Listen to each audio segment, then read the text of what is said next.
கரூரில் தமிழக வெற்றிக் கழக தலைவர் விஜய் பிரச்சார கூட்ட நெரிசலில் சிக்கி 41 பேர் உயிரிழந்தனர். 100க்கும் மேற்பட்டோர் காயமடைந்தனர். பலர் குணமடைந்து வீடு திரும்பியுள்ளனர்.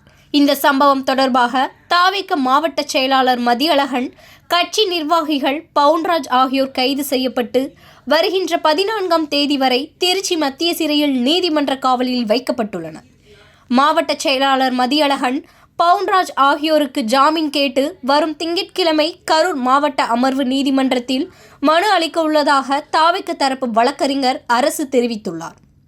ஏற்கனவே முன்ஜாமீன் கேட்டு மனு வழங்குவதற்கு முன்பாக மதியழகன் கைது செய்யப்பட்டதாலும் ஆயுத பூஜை தொடர் விடுமுறை காரணமாக ஜாமீன் மனு வழங்குவதில் தாமதம் ஏற்பட்டுள்ளதாக தெரிவித்தார்.